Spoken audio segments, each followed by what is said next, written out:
Ma'am, गुरु महत्वाचा की देव महत्वाचा? भक्ती कोणाची करायची? एखाद्या पिढीमध्ये जर एखादा पाखंडी जन्माला आला तर त्याच्या पुढच्या 7 पिढ्या मसनत जातात. भगवंताला प्राप्त करायला तुमच्याकडे तेवढं अंतर्बाह्य मन साफ असावं लागतं. म्हणून दत्त सेवेत या.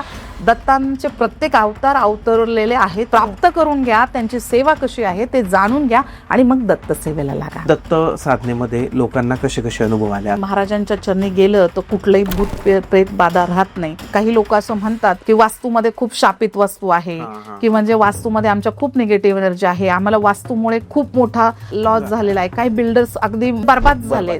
अशा लोकांना तर त्याचा खूप दत्त साधनेचा फायदा आहे. मॅम, दत्त बावन्नी म्हणून असतं, तर ते वाचल्याने काय फायदा होतो? ज्या घरामध्ये दत्त साधना आहे त्या घरामध्ये सगळं शांततेत असतं. खूप चांगली लोक ह्या अध्यात्मात टिकून आहेत. देवाची भक्ती करताना किंवा देवाची साधना करताना कोणते नियम एखाद्या व्यक्तीने पाळले पाहिजे? तर अध्यात्माचे सिद्धी पुरुषोत्तम मास पण आहे आणि अधिक मास पण आहे. त्याचं विष्णू सहस्रनाम वगैरे हे सगळे अध्यात्माच्या प्रत्येक ओळी ना ओळी आपण लोकांना समजून सांगणार आहोत. मांस वगैरे खाल्लं तर त्याचे काय चुकीचे परिणाम होतात? तुम्हाला महादेव जेव्हा नरभक्षी झालते हे तुम्हाला आठवते, पण महादेवांनी विविध रूप घेऊन इतकं जगाची उत्पत्ती चांगली केली, शांतीचं एक हे दिले, भोळ्या बाबड्या त्यांच्या भक्तांसाठी आशीर्वाद रूपी भरपूर काय दिले.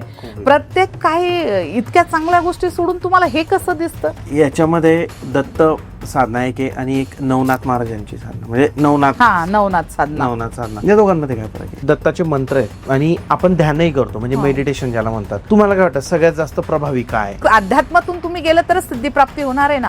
मग पहिल्यांदा गुरुदेवांना बजा, मग तुम्हाला अध्यात्म मिळेल. म्हणून त्या मंत्रांचे जे काही उच्चारण असेल ते मंत्र उच्चारण हे तुम्हाला गुरुदेव दत्तांच्या सिद्धीतच प्राप्त होईल. म्हणून अध्यात्म महत्वाचं, म्हणून सिद्धी प्राप्त होते.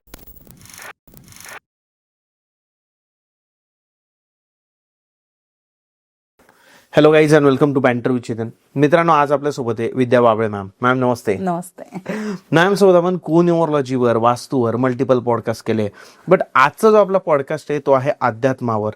आणि सगळ्यात इम्पॉर्टंट गोष्ट म्हणजे दत्त साधना काय असते. लहानपणापासून मी बघायचो की माझे आजोबा दत्तांचे खूप मोठे भक्त होते, रोज दत्तांच्या मंदिरात जायचे आणि ते आम्हाला सांगायचे की घरामध्ये दत्ताचा एक फोटो पाहिजे, दत्ताच्या मंदिरात आपण गेलं पाहिजे, त्यामुळे आपलं आयुष्य चांगलं होतं. आज विद्या मॅमला मी तीच रिक्वेस्ट केली की तुम्ही आज आम्हाला दत्त साधनेबद्दल माहिती द्या. का इतकं महत्व आहे दत्त साधनेचं?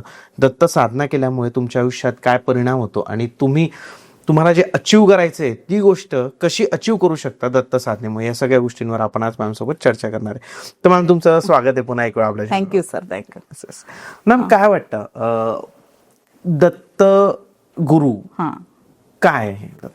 म्हणजे कसं आहे की अध्यात्म म्हटलं का दत्त आलेच, त्रिगोत्नी दत्त म्हणजे दत्त आलेच. आता सगळ्यात दत्तांनी जी जगाची उत्पत्ती केली, ब्रह्मा विष्णू महेश म्हणजे त्रिदत्त, म्हणजे ब्रह्मा विष्णू आणि महेश, त्यांचा जो अवतार म्हणजे दत्त. दत्तांचे हे 4 अवतार आहेत: दत्तगुरु, श्रीपाद श्रीवल्लभ, नरसिंह सरस्वती आणि त्याच्या खाली जे असेल ते जे मग सगळे गुरुप्रधान मंदिर, मग जे स्वामी आले, मग त्याच्यामध्ये सगळ्या साईनाथ आले, मग शंकरबाबा मठांचं म्हणजे शंकरबाबा, हे सगळे त्या दत्त साधनेत आले. बरं, आता दत्तात एक गुरु म्हणजे काय असतं माहितीये का? ज्याला गुरुला ह्या जगामध्ये इतकं महत्व आहे, कारण जन्मापासून मृत्यूपर्यंत आई गुरु असते, मग त्याच्यानंतर आपल्याला कोणतरी शिकवतो, हा गुरुच आहे. गुरुपेक्षा काही वेगळं म्हणजे गुरु शिवाय आपल्याला ज्ञान हे प्रगत होतच नाही. त्यामुळे गुरुला खूप महत्व आहे. पण दत्त महाराजांनी ह्या जगाची उत्पत्ती करताना कशी सुरुवात केली, त्याचा अध्यात्माशी काय कनेक्ट आहे, ब्रह्माला वेगळं काम दिलं, शंकर महाराजांना वेगळं काम दिलं, शंकर इन द सेन्स महादेवांना वेगळं काम दिलं, की मग विष्णूंना वेगळं काम दिलं. मग ह्या तिन्ही मिळून जे काय शंकर महादेवांचं वेगळं एक काम आहे की त्याचं सगळं तारणहार. विष्णू महाराजांकडे काय काम आहे विष्णूंकडे, की पूर्ण त्याचं पालन तत्व त्यांच्याकडे आहे. ब्रह्मा विष्णू महेश. बरोबर. ब्रह्मदेवांनी जगाची उत्पत्ती केली असं. मग त्यांच्यावरती काय त्रिकालदर्शी म्हणजे दत्त महाराज असं. मग आता तुम्ही जर अध्यात्माची जोड दिली तर तुमचं आयुष्य किती उत्कृष्ट होऊ शकतं हे तुम्हाला समजलं पाहिजे. काय होतं, अध्यात्म करत असताना लोकांचे गैरसमज फार वेगळे. मग लोकांना काय वाटतं, आम्ही कोणत्या देवाला भजलं पाहिजे, कुठल्या देवांची साधना केली पाहिजे. आता खूप वेळा सर असं होतं की आमच्याकडे जी लोक येतात ती काय म्हणतात की मी जर एखाद्याला सांगितलं, पत्रिकेचं जर कन्सल्टेशन घेतलं आणि मी अनालिसिस करून सांगितलं की तुम्हाला दत्त साधना किंवा गुरुप्रधान मंदिरात जा, मग आम्ही कुठल्या गुरुच्या मंदिरात गेलं पाहिजे इथपासून सुरुवात होते. बरोबर आहे. आता काय असतं, तुम्ही मला सांगा, साधना करायची, अध्यात्म आणि साधना याचं जोड काय असतं? ज्या वेळेस तुम्ही अध्यात्मामध्ये व्यवस्थितरित्या सगळ्या गोष्टींचं संगोपन करता तेव्हा त्याच्यापासून निर्माण होणारी ऊर्जा म्हणजे अध्यात्म. अध्यात्म म्हणजे तुमची स्वतःची ओळख. अध्यात्म म्हणजे तुम्ही ह्या जगात जन्माला का आलाय याची ओळख करून देतं अध्यात्म. अध्यात्म म्हणजे आई वडील, अध्यात्म म्हणजे तुमचा गुरु, अध्यात्म म्हणजे तुमचं कुलदैवत, अध्यात्म म्हणजे तुमच्या ह्या विचारांची जी काही सांगड जी ब्रह्मांडामध्ये बसली ती एनर्जी म्हणजे अध्यात्म. मग हे अध्यात्म म्हणजे तुम्ही त्रिकालदर्शी आहे ना, त्रिकालदर्शी म्हणजे बहुरूपी जे समाज आहे, म्हणजे बहुरूपी ह्या ब्रह्मांडामध्ये जेवढ्या जेवढ्या ऊर्जा आहेत, ज्या ज्या ऊर्जा तुमच्या पंचतत्वाच्या बॉडीला कनेक्ट होतात त्या अध्यात्माशीच रिलेटेड असतात. बरोबर आहे. कोणतं पण, आता तुम्ही 10 महाविद्या घ्या, 10 महाविद्या, मग जगाला फार प्रचंड प्रश्न पडलेला असतो, सगळ्यात आधी काय जन्माला आलं. आता वेगळ्या वेगळ्या ग्रंथांमध्ये सर पाहायला गेलं तर वेगळ्या वेगळ्या संदर्भ आहेत. पण कसं असतं की जेव्हा तुमच्या मनाला जे भावतं, जे मनाला रुचतं, जे मनाला त्या चौकटीतून, त्या त्रिकालदर्शी दर्शनातून जे तुम्हाला दिसतं, जे तुम्हाला अध्यात्म करू वाटतं, ज्या परमेश्वराच्या आहारी म्हणजे परमेश्वराच्या सानिध्यात जाऊ वाटतं, हे जे अध्यात्म आहे, हा शब्द आ म्हणजे आत्मा आणि आत्म म्हणजे तत्वम, म्हणजे ज्या आत्म्याशी तुम्ही तत्वशील राहता त्याला अध्यात्म असं म्हटलं जातं. अध्यात्माचे अनेक प्रकार आहेत. म्हणजे अध्यात्म, तुमचा आत्मा तुम्हाला काय सांगतो आणि तुम्ही काय केलं पाहिजे हे तुमचा आत्मा सांगू शकतो तुम्हाला. मी जर एखाद्या, बघा आपल्याकडे आता ज्योतिषशास्त्रामध्ये अनेक उपाय देतात, आपल्याकडे पॉडकास्टवर येणारे व्यक्ती किती उपाय सांगत असतात, पण जर तुमचा आत्माच मानत नाही तर तुम्ही ते उपाय करू शकत नाही. बरोबर आहे. करू शकता का? ही गोष्ट तर मी खूप मानतो. मग जोपर्यंत, आता लोकांना काय झालंय की मॅडम आम्ही ना खूप देवाचं करतो, हा शब्द आहे, आम्ही फार देवाचं करतो. म्हणजे अध्यात्म आणि देवाची सांगड कशी असावी, असे 3 प्रकारचे लोक असतात ह्या जगामध्ये. कशी ती देवाला भसतात त्याच्यावरती अध्यात्म कसं डिटेक्ट होतं हे मी तुम्हाला सांगते. आता बघा, सावतामाळी हे घरी बसून शेणखूर, त्यांचं जे काही शेतातलं जे भाजीपाला असेल किंवा काही असेल ते काढणं, हे त्याच्यात कर्म आणि संसारामध्ये त्यांना देव दिसायचा. मग पांडुरंगही त्यांना पावन झाला. हे झालं बिना काहीही देव न करता झालेलं अध्यात्म, म्हणजे तेच ते परमेश्वराच्या कनेक्ट. बरोबर, हे एक अध्यात्म. काही लोक काय करतात, रात्रंदिवस त्या देवाच्या पुढे बसतात लोकांना दाखवण्यासाठी. आता हल्लीचा जमाना म्हणजे टेटस. अगदी ते मूर्ती तिकडे 4 फुटावर लांब असते, हे इकडनं पाय पडत असतं आणि ते फोटो काढून टेटसला ठेवत असतं. हे एक अध्यात्म. म्हणजे हे करण्याचं हे झालं. आणि कधीही देवाच्या जवळ न जाता अंतर्मनाने त्याच्याशी कनेक्ट होणं, हे करेक्ट अध्यात्म, हे खरं अध्यात्म आहे. खरं अध्यात्म. म्हणजे तुम्ही जगाला तुमचा तामझाम दाखवू नका. मी माझ्या गळ्यात खूप रुद्राक्षाच्या माळा घातल्या, टीका वगैरे लावला, खूप म्हणजे मी लई गप्पा गोष्टी केल्या, म्हणजे मी त्या अध्यात्माच्या कनेक्ट आहोत असं होत नाही. मग हे दत्त महाराजांनी हे शिकून दिलेलं आहे. जरी दत्त महाराज हे पूर्ण जगाचे उत्पन्नधर्ता आहेत, म्हणजे जगाचे ते पालनार्था आहेत, दत्त महाराजांनी सृष्टी निर्माण केली, हे ब्रह्मांड निर्माण केलं, तरी त्यांना 24 गुरु करावे लागले. मग अध्यात्माचा कनेक्ट ह्या गुरूंशी काय असेल बरं? मग श्री गुरुदेव दत्त, अवधूत चिंतन श्री गुरुदेव दत्त. चिंतन करा, मग तुम्हाला दत्त भेटेल, नंतर तुम्हाला गुरु भेटतील आणि मग तुम्ही अध्यात्माशी कनेक्ट राहाल. बरोबर आहे. तुम्ही जेव्हा चिंतन करता तेव्हाच तुम्ही प्रभूच्या जवळ जाऊ शकता. हे अध्यात्माचं कनेक्शन आहे. काही लोक काय करतात की, आता तर खरं सांगते सर, आताच्या 8 दिवसापूर्वीचे जे, मी काय कुणाच्या पंथाच्या कुठल्या, मी तुम्हाला नेहमी म्हणत असते, मी कधीच अगेन्स्ट नाहीये. आता नाशिकला जे भोंदू बाबांचे झाले प्रकरण झालं, जे मी त्यांची पाहायची ना सर, ते पहिल्यांदा त्यांचं सगळं व्हिडिओ पाहिजे, ते म्हणायचे मला देव आला. अरे कुठल्याही प्रकारे तुमच्या याच्यात देव आला तर तुम्हाला जगाला सांगायची गरजच नाही तुमच्याकडे देव आला. हे पाखंड जेव्हा करता ना तुम्ही, तुमच्या 4 नाही 10 पिढ्यांना बरबाद करता. एखाद्या पिढीमध्ये जर एखादा पाखंडी जन्माला आला तर त्याच्या पुढच्या 7 पिढ्या मसनात जातात. बरोबर आहे. त्याचं कारण असं आहे, मी नेहमी सांगते, तुम्हाला देव मिळालाय का, देव तुमच्या अंगात येतोय का, तुम्हाला देव दिसतो हे आधी ठरवा आणि मग त्या अध्यात्माची गंती त्या परमेश्वराशी करा. बरोबर. काय होतं, काही लोकांचं असं झालंय की मला देव दिसला, मला देव हे झालं. तुम्हाला जर खरंच त्या प्रभूची एनर्जी जर कनेक्ट झाली असेल तर तुमच्या वाणीतून मुखातून त्याच्यापर्यंत जाण्याचा मार्ग शोधा. नाहीतर ह्या ब्रह्मांडामध्ये चुकीचं काही करू नका. कारण जेव्हा आपल्या उदरातून आईच्या उदरातून आपण जन्म घेतो, तिच्याशी कनेक्ट झालेलो असतो, ह्या ब्रह्मांडातून जेव्हा आपण ऊर्जा घेऊन जन्माला येतो तेव्हा ह्या ब्रह्मांडामध्ये आपण देणेकरी लागलेलो असतो. ज्या वेळेस ही पंचतत्वाची बॉडी येते, हे ब्रह्मांड पंचतत्वाने बनलेलं आहे, तेव्हा तुम्ही जे चुकीचं काही बरोबर काही ज्या गोष्टी करता आणि ती नीती काही असेल, अध्यात्म असेल, कुठलाही क्षेत्राच्या कनेक्टेड काही गोष्टी असेल तर ह्या ब्रह्मांडीय ऊर्जामध्ये येतात. त्यामुळं दत्त सेवा करताना किंवा कुठलंही अध्यात्म करताना तुमचं अंतःकरण शुद्ध पाहिजे, तर तुम्ही जगाच्या किंवा ह्या अध्यात्माच्या जवळ जाऊ शकता आणि मग तुम्हाला समजतं मी कोण आहे. ह्या शब्दाचं उत्तर ते आहे. काय होतं सर, मी तुम्हाला म्हणजे मी तर तुम्हाला कायम सांगत आले, मी एक अत्यंत साध्या घरातली एक मुलगी आहे. जोपर्यंत कसं असतं, अनेक लोक आहेत ह्या पृथ्वी तलावावरती, माझा ह्या क्षेत्राशी काही संबंध नव्हता, पण माझा वारसा दत्त संप्रदायातला आहे. हे मी तुम्हाला मागच्या वेळेस पण सांगितलं. तर माझे दत्त महाराजांचे पॉडकास्ट झाले, त्याच्यात आहे माझ्या जन्माच्या आधी कितीतरी वर्षांपासून आमच्या दत्त संप्रदाय चालत आलाय. दत्त एवढं मिळणं, दत्तांची सेवा एवढी मिळणी हे एवढं सोपं नाहीये. मग तुम्ही कोणतंही क्षेत्र जेव्हा म्हणता ना, मी त्या क्षेत्रातला आहे किंवा मी त्या अध्यात्मातला आहे, मला सगळं माहीत आहे, असं काही नसतं.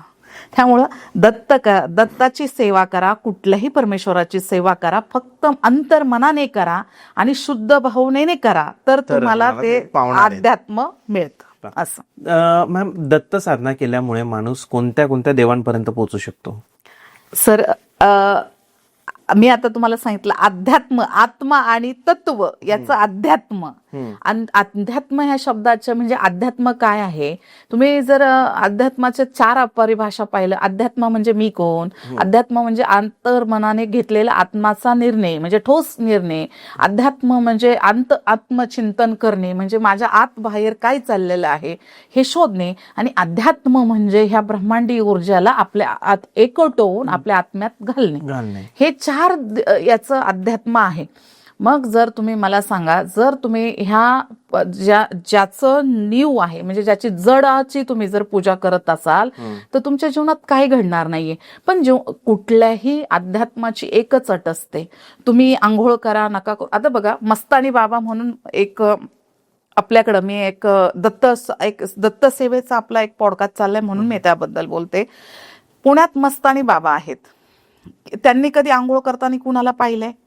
पण ते आजही लोक म्हणतात की त्यांचं शंकर महाराजांनंतर महाराजांचा अवतार आहे, किंवा त्यांच्या अंगाला इतके वर्षांमध्ये सुगंध येतो. म्हणजे त्यांनी कित्येक वर्षांमध्ये, मागच्या 35 वर्षाचा इतिहास आहे की लोकांनी त्यांना आंघोळ करताना पाहिलं नाही. प्लॅटफॉर्मवरती कुठेही राहतात, काहीही खातात, मग त्यांना देव लोक का मानतात? मग ही जी अध्यात्माची जी हे आहे, जे त्यांचा अवतार असेल, जे परमेश्वराच्या आणि त्यांच्यामधला जो संवाद असेल, तो संवाद इतर लोकांना समजतो का? नाही. जे बाह्यरूपी लोक ज्यांना त्यांना पाहतात त्यांना ते परमेश्वर मानतात. पण जे अंतर्मनाने जे महाराजांपर्यंत जो संदेश जातो तो त्याला अध्यात्म म्हणावं. तुम्हाला समजलं का? म्हणजे तुमच्या मी देवाला चाललोय म्हणजे मी फार अति गोष्टींमध्ये खूप डेकोरेशन करायचं, स्वतःचं खूप चांगल्या गोष्टी करायच्या, खूप काही करायचं, आणि मग मी गळ्यात खूप माळा घालणार, मग मी ते इतकं दाखवणार लोकांना. अर्धा तर त्याचा वेळ लोकांना सोशल मीडियावर टाकण्यातच जातो. बरोबर आहे. अर्धा वेळ त्याचा एक पुस्तक वाचायचं, कुठल्याही ग्रंथाचा एक अध्याय केला का आज अध्याय पहिला, आज गुरुचरित्राचं पारायण. अक्षरशः दत्त महाराजांचं एक श्रीपाद वल्लभ श्रीपाद मध्ये एक वर्णन आहे, जर तुम्ही देवाची भक्ती केली, देवाला जर ऋणी होत असाल तर ह्या कानाची खबर ह्या कानाला जाऊ नये, असं अध्यात्म चिंतन करावं आणि त्या चिंतनामध्ये विलीन व्हावं. लोक इतकं हे करतात, असं म्हणजे शो ऑफ करतात, म्हणजे शो ऑफ करतात, तसं नाही केलं पाहिजे. आणि जेव्हा तुम्हाला याची प्रचिती होणं म्हणजे किंवा अध्यात्मातून ज्या ज्या गोष्टींचं तुम्हाला मिळणं. आता ज्या घरामध्ये दत्त साधना आहे त्या घरामध्ये सगळं काही मुबलक असतं बघा, सगळं शांततेत असतं. खूप चांगली लोक ह्या अध्यात्मात टिकून आहेत. चांगल्या लोकांचं जे काय पिढ्यात जात म्हणजे पिढ्यानपिढ्यात हे आलेलं अध्यात्माशी कनेक्टेड आहेत. मग पहिल्या पिढीने शेवटच्या पिढीपर्यंत सोडलेला छोटा छोटा अंश म्हणजे अध्यात्म. म्हणून तुम्ही देवाच्या कनेक्ट राहता आणि त्याचा जो काही तुम्हाला बेनिफिट आहे हा प्रत्येक लेवलवर तुमच्यासाठी काम करतो. बरोबर. मग तुमच्यासाठी देव काय काम करेल हे मी सांगूच शकत नाही. कुठल्या रूपात परमेश्वर येऊन भेटेल तुम्हाला, असंच म्हणतं ना, किसी रूप में आके नारायण मिल जाएगा. तसंच हे अध्यात्माचे आणि दत्त सेवेचे कोणताही देव मिळू शकतो तुम्हाला, कोणताही देव मिळू शकतो. साधना फक्त अंतर्मनापासून पाहिजे. बरोबर. असं आहे. मॅम, दत्त बावन्नी म्हणून असतं, तर ते वाचल्याने काय फायदा होतो? खरं तर तुम्हाला सांगू का सर, आता प्रत्येक वेळी आपण ह्या विचारांनी आहोत. दत्त बावन्नी झालं, दत्तमाला झालं किंवा दत्तांचे कुठलाही स्तोत्र झालं, दत्त स्तोत्र झालं, श्रीपाद वल्लभांचं श्रीचरित्र अमृत झालं, नरसिंहवाडींचं आपलं गुरुचरित्र हे झालं. तुम्ही बघा, आपण गाणगापूरला जातो तिथे लोक लटकलेले असतात. असं म्हणतात की महाराजांच्या चरणी गेलं तर कुठलंही भूत प्रेत बाधा राहत नाही. त्याचं कारण असं आहे, नवनाथ नारायणला जो आशीर्वाद मिळाला, नवनाथांकडे कसं तोडण्याचं काम आहे. म्हणजे जे काही भूत प्रेत बाधा असेल, आज जे नवनाथपंथी जी लोक आहेत, नवनाथांची जी पंथी लोक आहेत, दत्त संप्रदायांचं लोकांचं आणि नवनाथपंथी लोकांचं खूप जवळचं कनेक्टेड आहे. म्हणजे आपल्या महाराष्ट्रात मडी म्हणून देवता आहे, एवढं मोठं. आपण गिरनारला जातो, दत्त महाराज म्हणजे तिथे साक्षात आहेत. गिरनारला जाणाऱ्या लोकांना किती मोठी अनुभूती आलेली आहे. तर कुठलाही दत्त साधनेचा तुम्ही स्तोत्र वाचला किंवा दत्त बावन्नी वाचली, ज्याला दत्तांचं गुरुबळ कमी आहे, म्हणजे गुरुबळ पत्रिकेतलं जे गुरुबळ कमी आहे, दत्ती बावन्नी वाचा ना, तुमचं गुरुबळ 100% भरून येतं. तुमची लग्न नाही होत, लग्न होतात. तुमचं घरामध्ये जर कुणाला भूत प्रेत बाधा झाली असेल तर ते होतं. घरामध्ये जर समजा अनहायजेनिक गोष्टी आल्या असेल, अनहायजेनिक इन द सेन्स काय होतं, काही घरांमध्ये ना सर वर्षानुवर्ष आजार पण पिचलेला. बरोबर आहे. वर्षानुवर्ष म्हणजे असं आहे की आता याला कॅन्सर झाला का दुसऱ्याचं ऍक्सिडेंट होईल, दुसऱ्याचं काही झालं का तिसऱ्याचं काहीतरी होईल. ह्या सगळ्या जेव्हा गोष्टी घडतात तेव्हा यांनी दत्त सेवा करावी. मी माझ्या दत्त सेवेच्या प्रत्येक पॉडकास्टमध्ये सांगितलेलं आहे दत्त कंडिशन्स काय असतात, की तुम्ही दत्त सेवा का केली पाहिजे. दत्त असं कुठल्याच देवाची सेवा करणं हे वाईट नाहीये, पण जे दत्त महाराज आहेत, जे एकदा पावन जर झाले ना तर तुम्हाला 10 पिढ्यांसाठी काही करावं लागत नाही. कोणत्याही एका कुठल्याही एका पिढीतल्या कुठल्याही व्यक्तीला जर ते पावन झाले, त्यांचा आशीर्वाद जर तुमची प्राप्ती झाली तर त्याची ती ऊर्जा तुमच्या 10 पिढ्यांपर्यंत पुरते. त्यामुळे दत्त सेवा करणं खूप गरजेचं असतं. दत्त बावन्नी झालं, श्रीपाद श्रीवाल्यांचं श्रीचरित्र अमृत झालं, हे तुम्ही वाचनच केलं पाहिजे. बरं, आता कसं असतं, ज्यावेळेस आम्ही गुरुचरित्र लोकांना वाचायला सांगतो त्यावेळेस लोक काय म्हणतात, मग आम्ही हे किती वेळा वाचावं. मग आता मला सांगा, एकदा आलेला पाहुणा आपण किती वेळा पाहुणचार करतो त्याचा? एकदाच करतो. मग त्या पाहुणा आपल्याला कधी आला तर आपल्या लक्षात तरी राहतो का? कधीतरी आले असेल हा शब्द वापरतो. मग तुम्हाला देवाला जवळ जायचंय, मग तुम्हाला एकदाच वाचून होणार आहे का? बरं, ते वाचण्याची एक प्रथा असते ना, ते उठत बसत वाचत असतं, पाय मोडत असतं. मी म्हणते कसंही वाचू द्या, पण तुमचं लक्ष किती आहे त्याच्यावर, मन केंद्रित करून वाचलं पाहिजे. मन केंद्रित करून वाचा. बरं, कुठलीही गोष्ट तुम्ही देवाची करताय त्याला कुठलं तरी निदान पाहिजे ना. बरोबर आहे. निदान पाहिजे असं. त्यामुळे दत्त बावन्नी वाचा, म्हणजे दत्ताचे कुठलेही तुम्ही स्तोत्र वाचलं, दत्त स्तोत्र वाचलं, दत्त बावन्नी वाचलं, रुद्रठाय वाचलं, तर ह्या सगळ्या गोष्टी एकाशी एक कनेक्टेड असतात. बरोबर आहे. असं आहे. मॅम, देवाची भक्ती करताना किंवा देवाची साधना करताना कोणते नियम एखाद्या व्यक्तीने पाळले पाहिजे? सगळ्यात मेन म्हणजे तर मी म्हणते, हिंदू धर्मात मांस मशिरा हे करूच नका. मांस जे खातात, जे मांसाहारी आहेत त्यांनी खरंच, आणि ते करून तर तुम्ही कुठल्याच देवाजवळ जाऊ नका. हे तर माझं सगळ्यांना पहिल्यापासून सांगणं आहे. बरं, तुम्हाला जर ते करायचं असेल तर तुम्ही ह्या मार्गाकडे जाऊ नका. तुम्ही अंतर्मनाने शुद्ध राहा तरी पण चालतं. आता आता याचे नियम कसे असतात, आता दत्त सेवा करायची आहे तुम्हाला, तर दत्त सेवा जेव्हा करताना गुरुवारी सुरुवात करावी, कुठल्याही, आता मला असं माझ्या एक फॉर एक्झाम्पल माझ्या मनात आले की मला आजपासून दत्त सेवा करायची, बरोबर. कुठल्याही गुरुवारी दत्त मंदिरात जाऊन तिथे बसून दत्त बाबांनी वाचा, गुरुचं कुठलंही चरित्र वाचा. परत त्याच्यानंतर तुम्हाला जर हे वाचायचं असेल म्हणजे गुरुच्या कुठल्याही सान्निध्यातलं दत्तगुरूंचा कुठलाही अध्ययन वाचा. गुरुचरित्रामृत मधलं तुम्ही 12वा अध्याय वाचा. 12वा नाही वाचता आला तर कुठलंही दत्त साधनेतला एखादं सूत्र वाचा, मंत्र वाचा, पुष्पांजली वाचा, काही वाचा. दत्ताची सेवा करा, मने भावाने त्यांच्याकडे अंतर्मुखाने बघा आणि सुरुवात करा.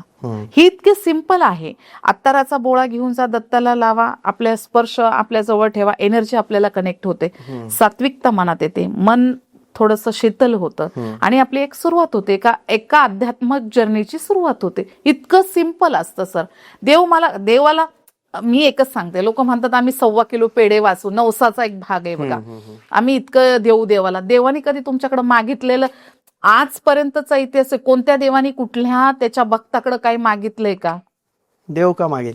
देवाकडे सर्व तो देणार आहे, देणार आहे. म्हणजे त्याचे एवढं ब्रह्मांडात जे तुम्ही देवानीच तुम्हाला ते बनवून दिले. म्हणजे गाय असेल तर त्याच्यापासून पेढे म्हणतात तर त्याच आहे ना. 32 कोटी देवता त्या गायीमध्ये आहेत, त्याला कशाला पेढे खायचे? पण तुम्ही देवाकडे जाताना काय करता? तुमच्या मनाच्या शांततेसाठी त्याला सांगता का मी तुला हे देईन मग तू दे. तुमचा सांसारिक जो पिढा उचललेला आहे तुम्ही देण्या घेण्याचा, तो ते देवावर पण लागू ठेवतात. बरोबर आहे. कसं होतंय आता दिल्याने कसं असतं, घेतल्याशिवाय आणि दिल्याशिवाय ह्या संसारात काही होतच नाही. त्यामुळे तुम्ही देवावर पण लादलेले, मी एक नारळ फोडेल तुला, म्हणजे त्या देवावर उपकार केलेत तुम्ही का मी एक नारळ फोडेल तुमच्या ह्याच्यात. मग याच्यात कुठे अध्यात्म आलं? म्हणजे एक साध्या सिंपल भाषेत सांगायचं झालं तर संत गाडगे महाराज आहेत, ते काय करायचे की त्यांच्या पाठीला खराटा बांधून हे करायचे, हीच माझी सेवा आहे, कीर्तन सेवा करायची हीच माझी सेवा आहे. त्यांनी कधी सांगितलं का देवाच्या देवळात जाऊन तुम्ही हे करा, पण चिंतन करा, हे तर वाक्य आहे ना. थोर संतांचं काय वाक्य आहे? तुम्ही मनापासून चिंतन करा, मनापासून तुम्ही ते अंतर्मुखामध्ये येऊ द्या, तुमच्या प्रत्येक वाणीमध्ये तुमच्या संतांची नावं असू द्या, त्याला अध्यात्म म्हणावं. आता काय झालंय, लोकांनी आपल्या आपल्या मनाने अध्यात्माची परिभाषा केली. देवाला गेले का खूप आता काय होतं, ते बाहेरची लोक आत नेलेला तो सगळा परत त्या स्टॉलवर येणार, तो स्टॉल परत ते म्हणजे ते एनर्जी सारखे एक्सचेंजच होत असते. त्यापेक्षा माझं तसं म्हणणं, मी म्हणणार नाही देवाला तुम्ही काही करू नका, शेवटी श्रद्धा भाग आहे. आज आपल्याला काहीतरी दिल्याने काहीतरी वाढतं, पण तुम्ही अंतर्मनाने जेवढं करता ना, आतून जे करता की मला देवाची गरज आहे, देवाशिवाय ह्या जगामध्ये काही नाही, त्या एनर्जीची मला अत्यंत गरज आहे. माझ्या ज्या काही माझ्या इच्छा आकांक्षा काही माझ्या याच्या असेल, आयुष्यभराचा जो काही कर्मांचा साठा आहे तो क्लिअर होण्यासाठी मला परमेश्वराची गरज आहे, म्हणून करा, देव तुम्हाला मिळतो. असं बरोबर आहे. असं आहे ते. मांस वगैरे खाल्लं तर त्याचे काय चुकीचे परिणाम होतात? आता सायंटिफिक भाषेतून सांगितलं तर माणसाला तामसिक जेवण आहे ते. आणि तुम्ही मला सांगा, एखाद्याची एनर्जी कापून खाताय, मग तुम्हाला ते जेव्हा पोटात जाणार आहे त्याचं तुमचं मन जसं कसं असतं, तन तसं मन आणि मन तसं तुमचं जीवन. मग तुम्ही मला सांगा, एखाद्या आत्म्याला तुम्ही कापून खाताय म्हणजे तुमच्या बॉडीवर किती परिणाम होणार आहे? बरोबर आहे. आणि ऑलरेडी लोकांना हेच कळत नाहीये का तुमचा जन्म कशासाठी झालाय.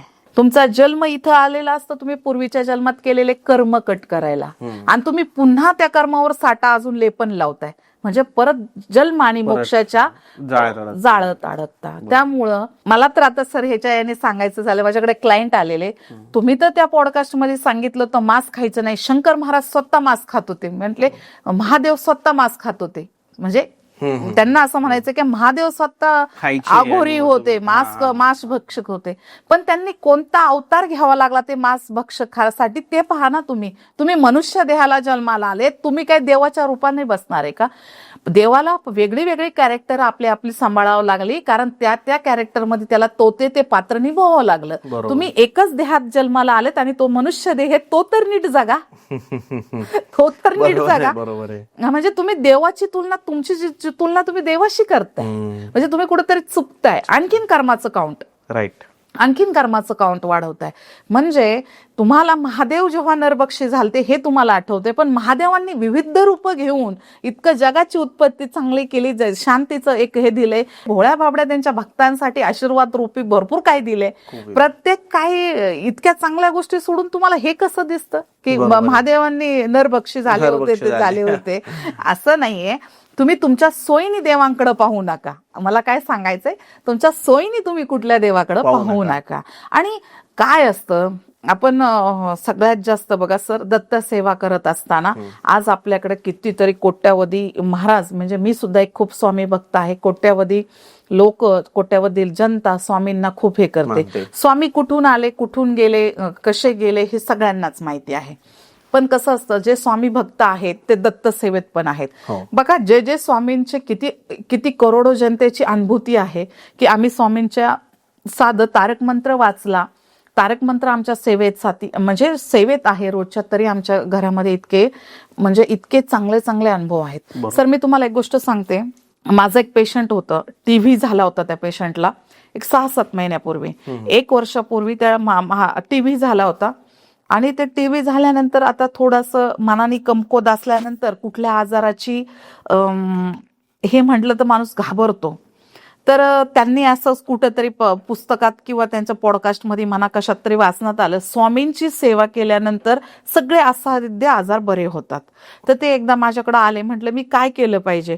आता ऍक्च्युली पत्रिका पाहिली, चंद्राची पत्रिका होती, कप कोल्डचा माणूस होता त्यामुळे टीव्ही झाला. बरोबर. आणि वरून पत्रिकेत गुरुचांडाळ योग होता. गुरुचांडाळ योग असला का कुठला ना कुठला आजार होणं किंवा लग्न लेट होणं हे तुमचं होतच.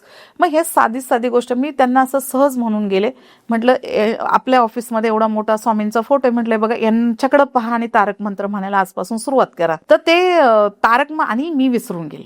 मी खरं सांगू का, मी आता आपण अशा दिवसभर कन्सल्टेशन करतो, कुणाला काय सांगतो, मी विसरून गेले. तर ते काय माझ्याकडे 1-2-3 महिन्याने आले. ते म्हटले मॅडम माझा ना टीव्हीचे लागतात, आम्हाला 6 महिने सांगितलेले डॉक्टरनी, हे तुम्हाला पूर्णपणे सगळ्या गोष्टी फॉलोअप मध्ये घ्याव्या लागतील आणि तुम्हाला त्याची ट्रीटमेंट एकदम कम्प्लीट करावी लागेल आणि त्याचा आहार विहार काय त्याचे पत्ते असतील ते तुम्हाला करावंच लागतील. आणि मी त्याच्याबरोबर तुम्ही सांगितलं ना, मी तारक मंत्र हा दिवसात न म्हटला, मी माझं सुरुवातीला तर वाचन नाही झालं, पण मी सुरुवातीला 100 वेळा तो तारक मंत्र ऐकायचं. म्हणजे कंटिन्यू वॉशरूमला गेलो तरी तारक मंत्र, झोपलो तरी तारक मंत्र, रात्र माझ्या बेडवर तो तारक मंत्र चालू व्हायचा. मी तुम्हाला परवा सांगतो, मी माझ्या शेतावर गेलेलो, मी विहिरीत पडलो. म्हटलं मॅडम मी विहिरीत पडलो, पण विहिरीमध्ये 6 तास होतो तरी मला कशाची भीती वाटली नाही. आणि मी मृत्यूला एवढा घाबरणारा माणूस, मला म्हटलं नुसतं मला डॉक्टरने सांगितलं की मला टीव्ही झालीये तर मला रोज माझ्या मृत्यूच्या जवळ गेल्यासारखं वाटायचं. म्हणजे तारक मंत्र हा तुम्हाला तारणारा असतो, तुमचं मन स्ट्रॉंग करतो, तुमचे रोग बरे करतो, तुमच्या आयुष्याला एक कलाटणी देतो. म्हणजे इतकं बरं. आता ते विहिरीत पडले असेल तर काय, थोडंसं विहीर थोडीशी हे होती, पण अशा व्यक्तींना विहिरीत पडणं सुद्धा एक मोठी टास्क आहे ना.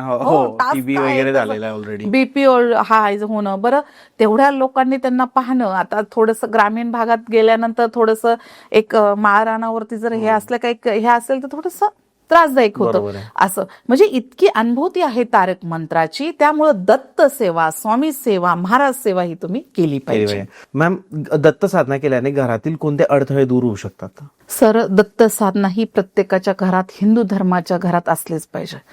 आपण जशी रामाची सेवा करतो, हनुमंताची सेवा करतो, हनुमान चालीसा वाचणं असेल, आपल्याकडे सुंदरकांडचा पाठ असेल, विष्णू सहस्रनाम असेल, किंवा आपणातली कुठल्याही दत्त सेवेतली रामवळी असेल, किंवा दत्त सेवेतली कुठली श्रीपाद वल्लभांचे प्रत्येक अध्ययन असेल, गुरुचरित्र असेल. आता काय होतं, साधारणतः आपण एक असं गोष्ट घेऊया की एखाद्या घरामध्ये काय होतं की क्लेश जास्त होतात. क्लेश झाले की पैशाचे अभाव कमी होतात, म्हणजे पैशाचा अभाव पडतो. किंवा सगळ्यात जास्त आता टास्क असेल ना लोकांना, सगळ्यात जास्त म्हणजे एकोपा, कौटुंबिक एकोपाची खूप मोठी भ्रांती आहे हे मध्ये.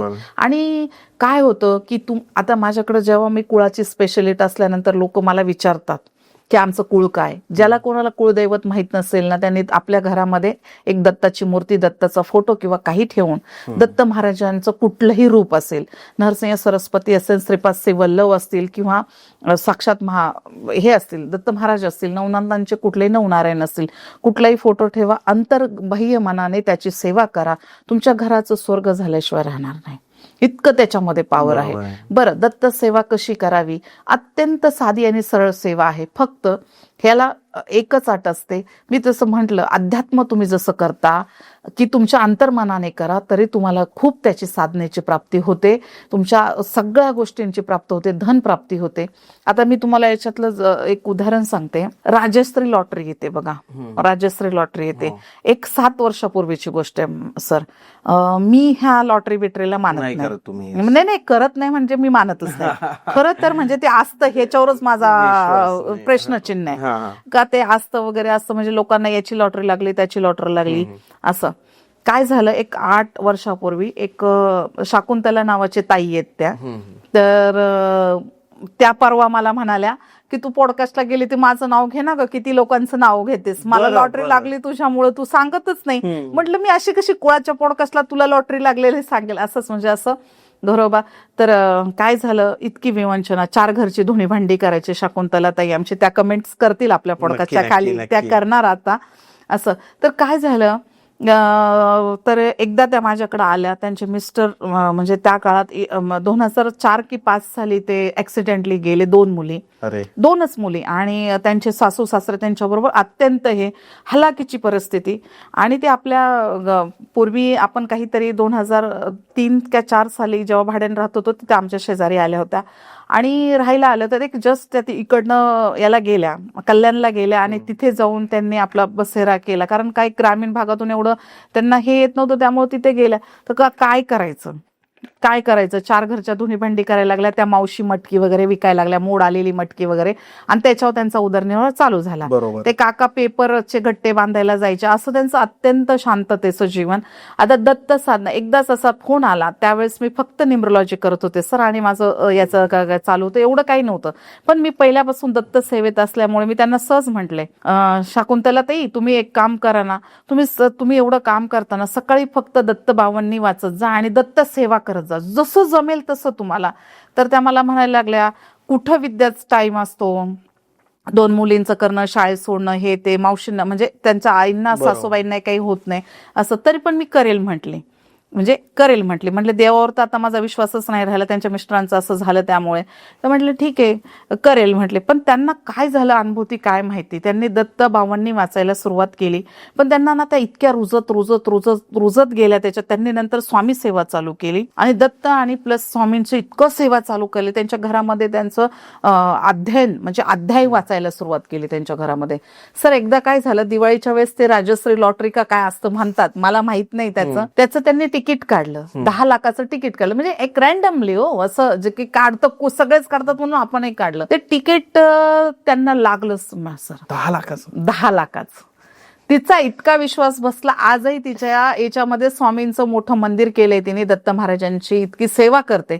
त्या 10 लाखावर त्यांचा उदरनिर्वाह म्हणजे ते त्या काळचे 10 लाख म्हणजे खूप झाले सर, खूप झाले. घरदार झालं, काही याच्यात म्हणजे झालं. ते आजही म्हणते तुझ्यामुळे लॉटरी लागली की देवामुळे माहित नाही, पण दत्त सेवेत तुम्ही राहा, एक सांगण्याचा उद्देश झाला.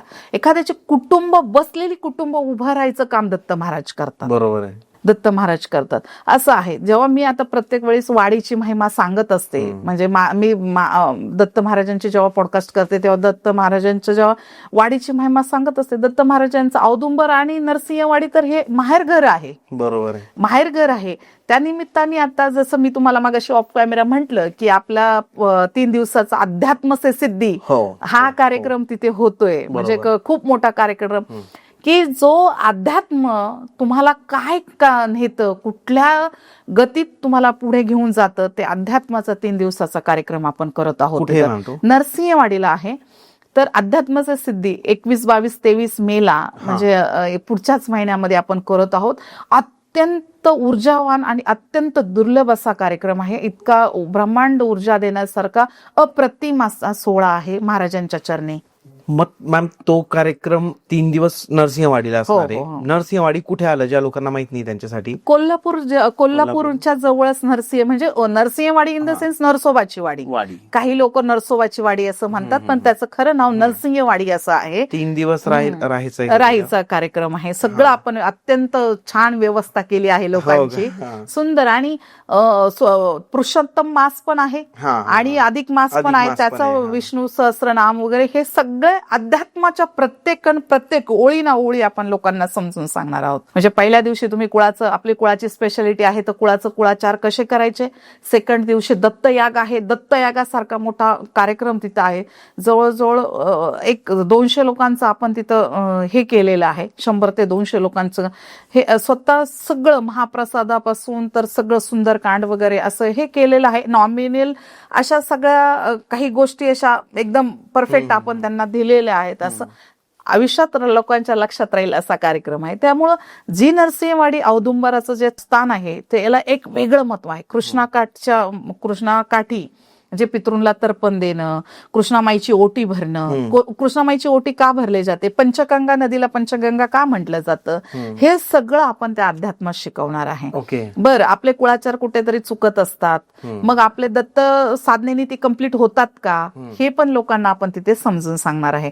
खरं तर ज्यांच्याकडे मी जसं म्हटलं, ज्यांना कुळाचा किंवा कुठल्याही याचा गंधच नाही, अशा लोकांनी खरं तर अध्यात्मात खूप रुजून राहिलं पाहिजे. आता तर खरं सांगू का सर, आपण खूप मोठे वास्तूतून म्हणजे काही लोक असं म्हणतात की वास्तूमध्ये खूप शापित वस्तू आहे, की म्हणजे वास्तूमध्ये आमच्या खूप निगेटिव्ह एनर्जी आहे, आम्हाला वास्तूमुळे खूप मोठा लॉस झालेला आहे. काही बिल्डर्स अगदी म्हणजे बर्बाद झाले. अशा लोकांना तर त्याचा खूप दत्त साधनेचा फायदा आहे. पण विशिष्ट आणि उपयुक्त पद्धतीने तुम्ही केली तर ते चांगलं आहे. हो, त्याला कसं लोक जॉईन करू शकतात? आपल्या नंबरवर कॉल केला तरी कॉल केला तरी होईल. असं तरी होईल. आपण विशिष्ट एक लिंक देणार. लिंक तर मॅम कराच, आणि कॉलवरून पण बुकिंग घ्या. म्हणजे काही लोकांना ते ऑनलाईन नाही जमत, तर त्यांच्यासाठी तुम्ही नंबर ठेवणार आहोत. लोकांनी आपला व्हायरल इतके नंबर आहेत लोकांकडे, तर लोक ज्यांना पॉसिबल होईल, ज्यांच्यापर्यंत पोहोचेल ते कनेक्ट करतील असं आहे. आणि त्यामुळे कसं होतं की ज्या वेळेस आपण श्रीपाद श्रीवल्लभांची पूजा करतो, जेव्हा आपण पिठापूरला जातो, पिठापुराची वेगळी एनर्जी आहे, नरसिंहवाडीची वेगळी एनर्जी आहे आणि गाणगापूरची वेगळी एनर्जी आहे. जर आपण ह्या सगळ्या गोष्टींचा एक वेगळा अभ्यास केला तर आपल्याला एक शेवटचं एकच हे आहे का त्रिकालदर्शी श्रीपाद वल्लभ. मग कुठलीही सेवा करा पण दत्त महाराजांपर्यंतच येऊन पोचते. याच्यामध्ये दत्त साधना एक आहे आणि एक नवनाथ महाराजांची साधना, म्हणजे नवनाथ साधना, या दोघांमध्ये काय फरक आहे? कसं होतंय की दत्त महाराज हे नवनाथांना प्रसन्न झालेले आहेत. ओके. मग त्यांचा दत्त महाराजांनी थोडं आपलं रूप मागे घेतलं आणि नवनारायण तयार झाले ना. मग ते एकमेकांपासून नवनारायण तयार झाले. पण ते दत्तांचाच अवतार नवनारायण, म्हणजे दत्तांनीच तो नवनारायणचा अवतार घेतलेला आहे. मग ते नवनारायण असतील, ते नवनारायण. आणि नवनारायणची जी भक्ती आहे ती खूप तोडण्याचं आहे. प्रचंड कितीही मानसिक रुग्ण असू द्या, किती अक्षरशः, तर आपण जर आज मढीसारख्या ठिकाणी गेलो किंवा आपण जेव्हा गिरनारला जातो, गिरनार पर्वतावरती गेल्यानंतर वेगळी लोकांना अनुभवती, तितक्या वरती चढून गेल्यानंतर वेगळे हे भेटतात. मग कसं भेटतं बरं? आज कुणाला कितीही मानसिक रुग्ण असू द्या, किती मोठा, कुणाला भूत प्रेत बाधा झालेली असू द्या, कुणाला किती करणी झालेली असू द्या, हे जे काही वाईट कर्म ज्या लोकांना झालेली असतात, जे नवनारायणची सेवा करतात, दत्त महाराजांची सेवा करतात, ते त्यांच्या पूर्ण ह्या याच्यापासून विभक्त होतात. ह्या ज्या काही तकलीफ असेल, त्यांना त्रास असेल, त्याच्यापासून विभक्त होतात. यांची विशिष्ट साधना आहे. त्यासाठी आपण वेगळ्या मार्गाने वेगळ्या साधनेत राहिलं पाहिजे. काय होतं, लोकांना असं वाटतं की आम्ही नवस केला, आम्ही देवांच्या खूप पाया पडलो, खूप काही त्यांना आव्हान केलं तर मग खूप आम्हाला देव प्रसन्न होतं. असं नाहीये. देव काय, खरं तर म्हणतातच, देव काय बाजारचा भाजीपाला नाही का तुम्ही आणला विकत आणि तो हे केला. तुमचं अंतर्मन म्हणजेच देव आहे. बरोबर आहे. तुमच्या अंतर्मनामध्ये किती ग्वाही देतं तुमचं मन, याच्यावर ओळखा अध्यात्म असं आहे. काय होतं, जेव्हा दत्त महाराज म्हणले होते, एक संस्कृत मध्ये म्हण आहे, हरियो वृष्टे हृदयो दाता, गुरुयो वृष्टी हरियोर दाता. म्हणजे कसं आहे, याचा अर्थ संस्कृत मधला एक म्हण आहे की हरी रुसला तर काही म्हणजे देव रुसला तर काही प्रॉब्लेम नाही बाबा, पण हरी रुसला म्हणजे तुमचा देव हे रुसला तर तुमचा पंचायत आहे मग. असं आहे. म्हणजे त्याचं कारण असं आहे की एक वेळेस तुमच्यावर देव रुसला तर कारण नाही, पण तुमचा गुरु रसला तर मग तुमच्यावरती पंचायत आहे. त्यामुळं दत्त सेवेत जे येतात त्यांनी गुरु करावाच लागतो. गुरुशिवाय ज्ञान मिळतच नाही, हे स्वतः दत्त महाराजांनी सांगितलेलं आहे. बरोबर. कारण स्वतः दत्त महाराजांनी हे 24 गुरु केलेलं आहे. बरं, 24 गुरु करताना त्यांनी काय असं मनुष्यदेही रूपी गुरु नाही केलेले. झाडं, पानं, फुलं, औदुंबर हे ते सगळे त्यांचे गुरुच आहेत. आणि ज्यांचे 24 त्यांचे पक्षीय म्हणजेच काय 24 ज्यांच्या त्या जे काही सिम्बॉल प्रजाती ज्या काही एनर्जीज आहेत त्यामुळे दत्त महाराजांनी हे केले. आपण काय करतो, मनुष्यदेह रूपी गुरु करतो. त्यांना ते काय बोलले की मला म्हणजे जे जगाला जाणता होता, जगाचे उत्पत्तीकार होता, त्याला स्वतःला 24 गुरु करावे लागले. मग त्यामुळे दत्त महाराजांचा अहंकार जे तीन दर्श म्हणजे त्रिकालदर्शी आहेत ना, ते 3 तोंड आहेत त्यांना. त्रिकाल ब्रह्मा विष्णू महेश तिघांची एनर्जी एकत्र आहे, तरी त्यांना गुरु करावं लागले. तुम्ही आम्ही काय आहोत, काय खरंय, तुम्ही आम्ही काय आहोत, तरी अहंकार माणसाला सुटत नाही. त्याचं कारण असं आहे की तुमचा आत्मा हा शुद्धच झालेला नाहीये. जोपर्यंत आत्मा शुद्ध होत नाही तोपर्यंत तुम्हाला अध्यात्माची ओढ लागू शकत नाही. आणि जरी ओढ लागली तरी तुम्ही अध्यात्मात पडून हे देव प्राप्ती करू शकत नाही. बरोबर. भगवंताला प्राप्त करायला तुमच्याकडे तेवढं अंतर्बाह्य मन साफ असावं लागतं. म्हणून दत्त सेवेत या. दत्तांचे प्रत्येक अवतार अवतरलेले आहेत ते करून घ्या, प्राप्त करून घ्या. त्यांची सेवा कशी आहे ते जाणून घ्या आणि मग दत्त सेवेला लागा. असं आहे. दत्तगुरूंचं महत्व काय आजच्या काळात बघायला गेलं तर? खरं तर सांगू का सर, गिरनारला जर जाता तर महाराज अजून तिथे आहेत. म्हणजे जे के नवनाथ नारायण मधले एक महाराज तिथे आहेत, पण ते दत्त रूपीच आहेत तिथे. आज तुम्ही गाणगापुराला गेला तर तिथं पादुकांचं दर्शन घेतं, म्हणजे लोक म्हणतात तिथं समाधी आहे. महाराजांची तिथं प्रदक्षिणा होते, रोज प्रदक्षिणा होते. ज्या काळात ज्या काळामध्ये जेव्हा मला नरसिंहवाडीमध्ये मला महाराजांची अनुभूती झाली, जेव्हा माझी वाचाशुद्धी झाली, जेव्हा महाराजांची अनुभूती आली, आज मी त्या आकृतीला पाहू शकते. ती आकृती जी माझ्या समोर आली, जी आकृती महाराजांनी मला दर्शन देण्याच्या आधीची गोष्ट, की मी हीच होते की दत्त महाराजांचं महत्व काय असेल. आणि एक अज्ञान असतं, एका विशिष्ट वयापर्यंत, एका विशिष्ट अज्ञानी वेळापर्यंत, विशिष्ट आपल्या कालावधीपर्यंत आपल्याला एक अज्ञान असतं की देवा खरंच तू आहे का रे, ही पण वेळ विचारण्याची प्रश्न आपल्या मनात निर्माण होतो. त्याचं कारण असं असतं की 500नी गेलेला रांगेतल्याला पण तू भेटतो आणि पायी चालत आल्याला पण तू भेटतो. मग मी पण थोडी क्युरिओसिटी आहे ना, आपल्याकडे एक मेंदू आपला क्युरिएटिव्हच आहे ना. मग मला ह्याचा खूप प्रश्न पडायचा सर, खरंच सर, मग आपण जर लोटांगण घालतोय त्याला पण देव भेटतो आणि साधा पायी पोळत जाणाऱ्याला पण देव भेटतो, मग देव आहेच का, त्याची अनुभूती घ्यावीच लागेल का. म्हणून मी ही दत्त सेवा चालू केली.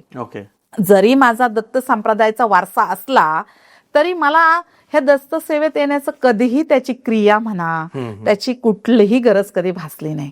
पण महाराजांचे आता माझा गुरुवारचा जन्म आहे आणि दत्त जयंतीचा जन्म आहे. अरे बापरे. हा, त्याच्यामुळे कदाचित महाराजांचीच इच्छा होती की काय ह्या सेवेत यावं, म्हणून महाराजांनी ते माझ्याकडनं सेवारूपी करून घेतली. मग आता दत्त महाराजांचं महत्व काय, तर दत्त महाराजांचं महत्व म्हणजे ह्या ब्रह्मांडामधले प्रत्येक सूक्ष्म जीवांना दत्त महाराजांमध्ये बसलेला जो अंतर्भाग आहे, जो की ब्रह्मा विष्णू महेश आहे, ज्याची ती ब्रह्मांडीय ऊर्जा आहे, जी की आता लोक हिलर म्हणून वापरतात, रेकी करतात, जी काय अध्यात्मात येतात, जे काय प्रत्येकाला स्वाध्याय म्हणून म्हणतात, कुठले गुरुतत्वात म्हणतात, ही दत्त महाराजांची ऊर्जा आहे.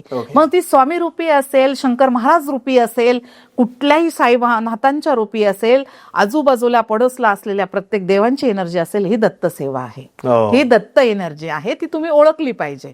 मग याचा आपल्याला उपयोग काय, तर जर आम्ही प्रत्येक गोष्टीला जो तारणहर्ता किंवा प्रत्येक गोष्टीला त्याच्या नजरेतून पाहणारी दृष्टी, जी दिव्य दृष्टी महाराजांकडे आहे, जे महाराज तुमच्यावर कृपा दृष्टी करतात, कारण त्यांना कृपावंत पण म्हटलं जातं. बरोबर आहे. कृपावंत, दयाळू, तू सिद्धदाता, तू गुरुदेव दाता, आणि तू गुरु जो भसता, म्हणजे तू तितक्या गुरुचे श्रेष्ठ आहे, गुरुच्या अंतर्बाह्य आहे. मग तुला काय हवं आहे, तर मग तुम्ही काय की गुरुयो हरि कसं असतं, गुरु जेव्हा म्हणतो गुरुयो हरियो दाता, गुरुयो क्षमता, गुरुयो आरती हरी होता. हरी होताचा अर्थ काय आहे की जेव्हा हरी होता तेव्हा गुरु नव्हता, आणि गुरु होता तेव्हा हरीला वेळ नव्हता. मग दोघांनाही वेळ नव्हता, तर मग गुरुची सेवा करायची कोणी? मग मी हरिदेव की दत्तदेव? मग दत्त महाराज देव की हरीला देव म्हणायचं? हरी म्हणजे तुझ्या नामामुखातून निघेलेला हरी, आणि दत्त म्हणजे हे त्रिकालदर्शी ब्रह्मा विष्णू महेश. मग हे दोघांच्या भांडणांमध्ये मी कोण हा झालेला प्रश्न म्हणजेच काय, पुन्हा आलं अध्यात्म. म्हणून ह्या अध्यात्माची ऊर्जा तुम्हाला जागृत झाली पाहिजे, तर तुम्हाला दत्त महाराज कळतील. मग तुम्हाला हरी व्हायचे की दत्त महाराज व्हायचे ते समजा आणि अध्यात्म करा. खूप छान समजवलं. म्हणजे मला वाटतं की युट्यूबवर दत्त महाराजांबद्दल इतकं प्रेमाने आणि एवढं इन्स्पायरिंग बोलणारे तुम्हीच एक व्यक्ती आहे. नाही सर, महाराजांची कृपा आहे ती.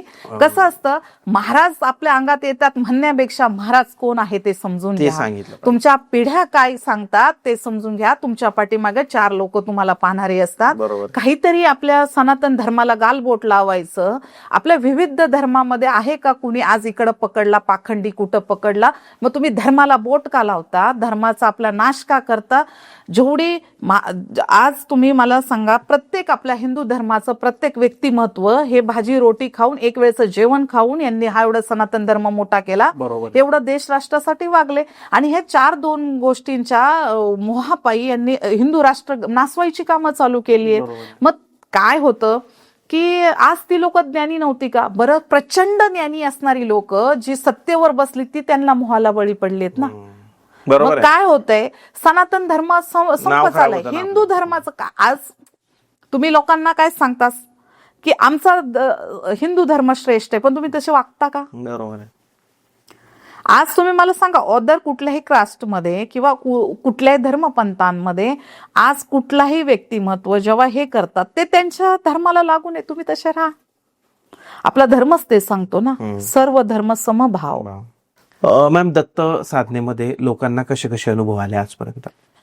मुळातच सर, दत्त साधना ही प्रत्येक गोष्टीची अनुभूती. आज आपण दोघे बोलतोय, तुम्ही मला विचारताय किंवा मी तुम्हाला सांगते, ही दत्त साधनेचीच एक पॉवर आहे. बरोबर. कारण दत्त जोपर्यंत तुम्हाला महाराज कळत नाही किंवा कुठल्याही तुम्ही स्वामींच्या रूपात त्यांना अध्यात्मात आणा, दत्त महाराजांच्या रूपात अध्यात्मात आणा, कुठल्याही एनर्जीच्या रूपात तुम्ही त्यांना अध्यात्मात हे करा, तर त्यांच्याशिवाय तुम्ही काहीही नाही हे तुम्ही ओळखलं पाहिजे. मग आता लोक आपल्याला असंही म्हणतील, मग बाकीचे देव नाही आहेत का?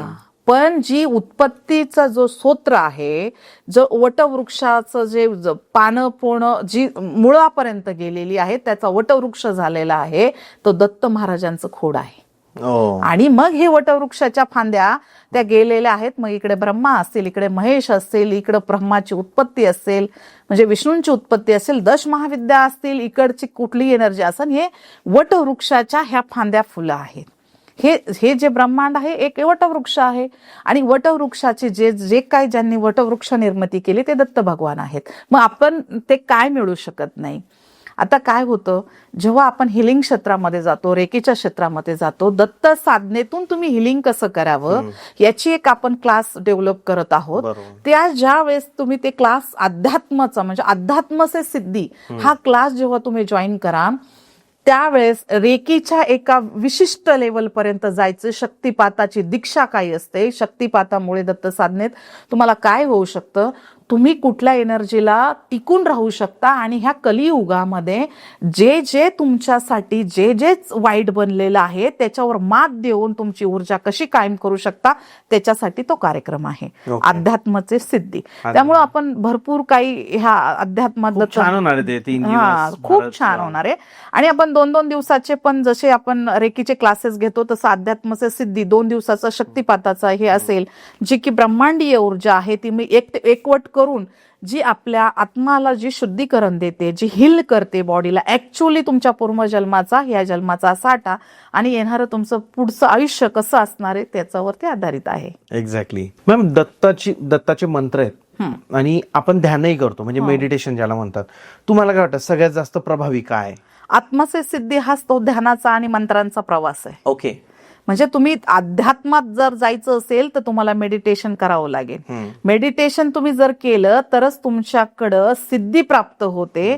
अध्यात्म जर क्लिअर झालं तरच सिद्धी येते. ओके. सिद्धी ही अध्यात्माला घेऊन येत नाही, अध्यात्म हे सिद्धीला घेऊन येतं. त्याच्यासाठी मंत्र हे तुमचे शास्त्रशुद्ध पद्धतीने तुम्ही कुठल्या वेळेला काय मंत्र म्हणावा तर तुमची बॉडी हील होते, त्यासाठीचा हा प्रवास.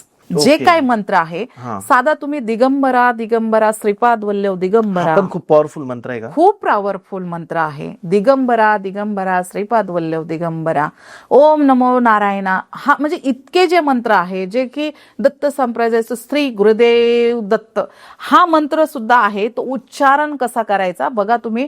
प्रत्येक जसं की आपण ओम भूर्भुवस्वः तत्सवितुर्वरेण्यं भर्गो देवस्य धीमहि प्रचोदयात्, हे जे मंत्र पुष्पांजली आपण जे की आपल्या अध्यात्माचे सिद्धी त्या कार्यक्रमात शिकवतो, ते कार्यक्रमाच्या प्रत्येक 24 अक्षराचा गायत्री मंत्र, 4 अक्षराचा श्री गुरुदेव दत्त मंत्र जो की 6 अक्षरांनी बनलेला आहे, याची कुठे सांगड बसते, एकमेकाशी काय कनेक्टेड आहे, कोणता मंत्र हा गायत्री मंत्र हा सिद्धीला प्राप्तीला नेतो ना.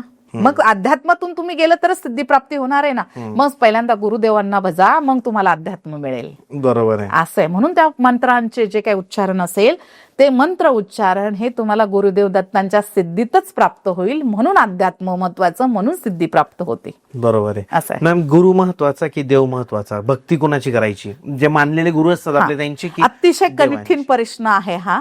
म्हणजे अतिशय कठीण आहे की देव महत्वाचा की गुरु महत्वाचा. केलेला गुरु असतो, कारण केलेला गुरु असतो. पण जोपर्यंत देवाची ओळख होत नाही तोपर्यंत खरा गुरु भेटत नाही. त्यामुळं देवाच्या अध्यात्माची तुमच्या अंतकरणाची ओळख करून घ्या, तर तुम्ही गुरु चांगला करू शकता. नाही तर गावोगाव झाले गुरु आणि बसती देव भवे असं ते होऊन जातं. त्यामुळं तुम्ही अध्यात्मात पहिले पडा, तर तुम्हाला देव भेटेल, आणि देवाची प्राप्ती झाली तर मग चांगला गुरु भेटेल. त्यामुळं पहिल्यांदा अध्यात्मच हेच महत्वाचं आहे, आणि मग देवाची आणि गुरुची सांगड होते. त्यामुळं दोन्ही पण समप्रमाणात आहे आणि एकमेकाच्या कनेक्टेड आहे. त्यामुळं तुम्हाला अध्यात्म हे सगळ्यात जास्त महत्वाचं. बरोबर आहे. साधना करत असताना, दत्त साधना करत असताना काही लोकांना अडथळे आले येतात, कारण भरपूर वेगवेगळ्या टाईपचे अडथळे भरपूर येतात. भरपूर. तर काय करा? अध्यात्माचे अडथळे काय येतात तुम्हाला सांगते सर. अडथळे काय येतात, मी आता तुमच्याशी बोलते, आपला आता पॉडकास्ट चालू आहे, पण माझं लक्ष आता कुठे असलं पाहिजे, इथेच बोलण्याकडे. बरोबर. मी जर तुम्हाला भटकतीये का, अरे हाच देव बरोबर असेल का रे, तोच देव बरोबर असेल का रे, मग मी ह्या देवाचं केल्यावर मला किती लवकर प्राप्ती होईल. अरे ज्या पण मंदिरात जाल, ज्या पण देवात जाल, जे पण हे कराल ते मनापासून करा. मी तुझ्या शरण आलोय, तू मला प्राप्त करून घे, तुझा आशीर्वाद माझ्यावर कायम राहू दे. एक देवाकडे काहीच मागू नका. मागणं मागायला जायचंच नाही. देव मागण्यासाठी नाही, तो देण्यासाठी. तुम्ही फक्त त्याचा अंतर्मनाने त्याचं पूजन करा. बरोबर आहे. तो द्यायलाच बसलाय, तुम्हाला दिलंय म्हणून तर तुम्ही ह्या पृथ्वी तलावर आहात. त्याची तुमच्यावर कृपा झाली म्हणून तर तुम्ही आता हे सगळं भोगताय, उपभोग भोगताय. मग देवाची जेव्हा सिद्धी करताना तुम्हाला येते, तर तुमच्या आत असलेले घाणेरडे विचार, घाणेरडे काय निगेटिव्ह एनर्जी भरलेली, त्यामुळे मग लोक काय म्हणतात. आता मला अनेक प्रश्न येतात सर. आम्ही जेव्हा ध्यानाला बसतो किंवा कुठल्या गोष्टीला बसतो तर होत नाही, कारण तुमचं मन ठिकाण्यावर नाही. त्याच्यासाठी मेडिटेशन करा सकाळी 4:30 ते 5:30. बरोबर. ते मेडिटेशन केल्यानंतर तुम्ही तुमचं अध्यात्म करा. बरं, अध्यात्म तुम्हाला करायचंय किंवा कुठल्याही देवाची तुम्हाला पूजा करायची आहे, मग ती पूजा करत असताना तुम्ही कुठल्याही रूपात कसेही काहीही बसले, देवाला तुम्ही नुसतं सांगितलं का देवा मला माझ्याकडनं झालेल्या चुका हे कर, दुसऱ्या मिनिटाला आपली जी काय अज्ञा चक्र आहे ते डाऊनला येतं आणि आपलं हार्ट चक्र हे ओपन होतं. शांत बसून आपल्याला असं वाटतं की आता किती बोलावं देवाशी. त्यामुळे मेडिटेशन महत्वाचं आहे. मेडिटेशन करा. अध्यात्मात हे येतच नाही. आणि आता वेगळ्या प्रकारे काय, जर लोकांना कुठली बाहेरी बाधा असेल, कुठलं भूत प्रेत याची बाधा असेल, त्या बंधनातून होत नसेल तर त्याच्यासाठी विशिष्ट उपाय आहेत, ते लोकांनी आपल्याकडे येऊन करावेत. असं आहे. करेक्ट. ती सिद्धी तर वेगळी आहे. पण नॅचरली जी आपल्या रोजच्या जीवनामध्ये जे काही अध्यात्माशी कनेक्ट राहायचे जे उपाय आहेत, हे तर तुमच्या गुणावरतीच अवलंबून आहे. तुमचे अवगुणच तुम्हाला गुणाकडे नेऊन जातात. मॅम, खरंच तुमचं मनापासून धन्यवाद. आपला दत्त साधनेबद्दलचा हा जो पॉडकास्ट होता पहिला पॉडकास्ट होता दत्तांबद्दलचा. ओके. खूप छान झाला आणि तुम्ही अतिशय म्हणजे मी फक्त ऐकत होतो. आज मी प्रश्नच विचारले नाही, मला तसं वाटतंय. अच्छा. फक्त ऐकत राहिलो. महाराजांची कृपा आहेत सर. खरंय खरंय. महाराजांची. आणि एवढी एनर्जी आज, आता 7:30 वाजले, दिवसभर तुम्हालाच कामं होते पुण्यामध्ये. हो. तुम्ही सकाळी आल्यापासून कामं करताय, पण तरी पण अजून पण तुमच्या चेहऱ्यावर तो एक हो. प्रसन्न चेहरा घेऊन तुम्ही सगळी माहिती दिली. तुमचं खरंच मनापासून धन्यवाद मॅम. Thank you sir. आणि ज्याही लोकांना मॅम जो हे करताय की अध्यात्म से सिद्धी या कार्यक्रमात जॉईन करायचा असेल, नरसोबाची वाडी तिथं, तर ते नंबर आलेले असतील स्क्रीनवर, त्याच्यावर कॉल करू शकतात किंवा डिस्क्रिप्शन मध्ये लिंक पण असेल, त्या लिंकवर जाऊन तुम्ही तुमची प्रोसेस कम्प्लीट करू शकतात. मॅम तुमचं खरंच मनापासून धन्यवाद. Thank you sir. Thank you. Shri Gurudev Datta. Shri Gurudev Datta.